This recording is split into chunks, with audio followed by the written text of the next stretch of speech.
Corona virus महामारी के बीच देश में एक और वायरस इन्फ्लुएंजा यानी बर्ड फ्लू दस्तक दे चुका है। अब तक 5 राज्यों में इसकी पुष्टि हो चुकी है। यह वायरस पक्षियों से इंसानों में भी जा सकता है, इसलिए केंद्र सरकार ने सभी राज्यों से इसे रोकने के लिए एहतियाती कदम उठाने के निर्देश दिए हैं। देश भर में बर्ड फ्लू की दहशत के बीच जम्मू डिवीजन के राजौरी और उधमपुर जिलों में कौवों के मृत मिलने से हड़कंप मच गया है। इन दोनों जिलों में तकरीबन 200 के करीब कौवे जो हैं वो मृत मिले हैं। एहतियात के तौर पर सभी मृत पक्षियों के सैंपल्स जांच हेतु ले लिए गए हैं। इसी बीच यूटी एडमिनिस्ट्रेशन ने बाहरी राज्यों से 14 जनवरी तक पोल्ट्री उत्पाद जम्मू कश्मीर में लाने पर पूरी तरह बैन लगा दिया है।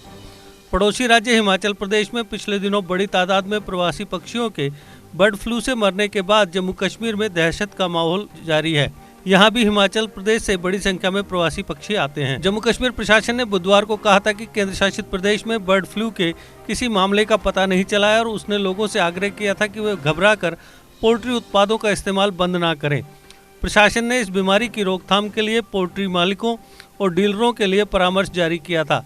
इसमें कहा गया है कि केंद्र शासित प्रदेश के पड़ोसी राज्यों में बर्ड फ्लू के फैलने के मद्देनजर यह एडवाइजरी जारी की जा रही है। पशु एवं भेड़ पालन और मत्स्य पालन विभाग द्वारा पोल्ट्री मालिकों, डीलरों, खुदरा विक्रेताओं और कंज्यूमर सहित पोल्ट्री क्षेत्र से संबंधित सभी स्टेक होल्डर्स के लिए यह एडवाइजरी जारी की है। एडवाइजरी में पोल्ट्री किसानों को निर्देश दिया गया कि वे जैव सुरक्षा उपायों में सुधार करें और अपने पोल्ट्री फार्म परिसर के अंदर और आसपास किसी भी कृत्रिम तालाब, छोटे जलाशय को स्थान ना दें, क्योंकि इससे जंगली पक्षी आ सकते हैं और मुर्गी पालन के लिए जोखिम पैदा हो सकता है। आपको बता दें कि हिमाचल में 1700 के लगभग प्रवासी पक्षियों की बर्ड फ्लू से मौत के बाद जम्मू कश्मीर में भी अलर्ट जारी कर दिया गया है। लखनपुर में पोल्ट्री वाहनों को जांच के बाद ही प्रवेश देने के आदेश जारी किए गए हैं। इसी तरह से रंजीत सागर बांध, मानसर, सरुईसर, परगवाल के अलावा कश्मीर की डल, बुल्लर झील समेत सभी बड़े जलाशयों पर निगरानी बढ़ाई गई है। रंजीत सागर झील, बनी और जसरोटा वाइल्ड लाइफ सेंचुरी चूंकि हिमाचल की सरहद के करीब है, ऐसे में इन जगहों पर प्रवासी पक्षियों पर खास नज़र रखी जा रही है। केंद्रीय एडवाइजरी में वाइल्ड लाइफ डिवीजनों को एवियन इन्फ्लुएंजा के लक्षणों और इस दौरान बरती जाने वाली सावधानियों की जानकारी दी गई है। एडवाइजरी के मुताबिक प्रभावित पक्षी इस बीमारी में दौरे पड़ने, हैजा, सिर मुड़ना और पैरालिसिस जैसे लक्षण दर्शाते हैं। बीमारी तेजी से फैलती है, जिससे लकवा और लड़खड़ाहट होती है।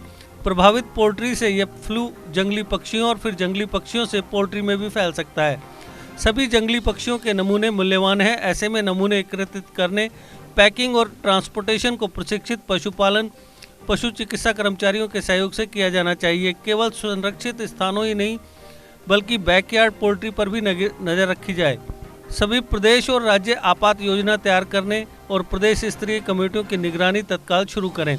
इस बारे में वाइल्ड लाइफ डिपार्टमेंट के चीफ वार्डन सुरेश गुप्ता का कहना है कि प्रदेश में अभी कहीं भी प्रवासी पक्षी मृत नहीं मिला है। उधमपुर में सिर्फ कौवों की मौत हुई है। आशंका है कि बारिश और ठंड के कारण भी उनकी मौत हो सकती है। रिपोर्ट आने के बाद ही ये पता चल जाएगा। आपको बता दें कि देश के 5 राज्यों एमपी, राजस्थान, हरियाणा, हिमाचल प्रदेश और केरल में बर्ड फ्लू के मामलों की पुष्टि हो चुकी है। एवियन इन्फ्लुएंजा यानी बर्ड फ्लू में इंसानों और दूसरे जानवरों को भी अपने चपेट में लेने की क्षमता है। लिहाजा केंद्र ने सभी राज्यों को एहतियाती कदम उठाने को कहा है। पशुपालन राज्य मंत्री संजीव बालियान ने कहा कि इसका कोई इलाज नहीं है, इसलिए सभी राज्य सरकारों को बचाव और रोकथाम वाले कदम उठाने को कहा गया है। बालियान ने बताया कि अभी तक राजस्थान, हरियाणा, हिमाचल प्रदेश, मध्य प्रदेश और केरल में बर्ड फ्लू के मामलों की पुष्टि हो चुकी है। इन राज्यों में कई कौवों और बगलों की इस बीमारी से मौत हो चुकी है। उन्होंने कहा कि एवियन इन्फ्लुएंजा यानी बर्ड फ्लू भारत के लिए कोई नया नहीं है। उन्होंने कहा कि 2015 के बाद से देश में हर साल जाड़े के दिनों में इस बीमारी के कुछ केस मिलते रहे हैं। एवियन इन्फ्लुएंजा के इंसानों और दूसरे घरेलू जानवरों और पक्षियों में फैलने की आशंका के मद्देनजर वन एवं पर्यावरण मंत्रालय ने भी सभी राज्यों और केंद्र शासित प्रदेशों को इस बीमारी को फैलने से रोकने के लिए हर मुमकिन कदम उठाने के निर्देश दिए हैं। सरकार की तरफ से जारी नोटिफिकेशन में मंत्रालय ने राज्यों से प्राथमिकता के आधार पर पक्षियों की निगरानी करने और बर्ड फ्लू को नियंत्रित करने के लिए उचित कदम उठाने को कहा है। दरअसल बर्ड फ्लू वायरस सदियों से दुनिया भर में फैलता रहा है। पिछली सदी में यह 4 बार बड़े पैमाने पर फैला था। भारत में पहली बार 2006 में एवियन इन्फ्लुएंजा फैला था। हालांकि भारत में अभी तक इस वायरस से इंसानों के संक्रमित होने का कोई मामला सामने नहीं आया है, लेकिन इसमें इंसानों को संक्रमित करने की क्षमता है। देश के निर्माण और उन्नति में सहयोग, आपके हर कदम में आपका हमसफर। कश्मीर टर्बो TMT सरिया। चाहे भूकंप आए या तूफान, सुरक्षित रहें आप और आपका मकान। अपनाइए आपका अपना कश्मीर टर्बो TMT सरिया। Trust and reliability. GK update रहे हमारे साथ। अगर आप ये वीडियो YouTube पर देख रहे हैं तो हमारे YouTube चैनल को सब्सक्राइब करें और बेल आइकन को क्लिक करें। अगर आप ये वीडियो Facebook पर देख रहे हैं तो हमारा Facebook पेज लाइक जरूर करें। For advertisement, please contact 705-109-1811.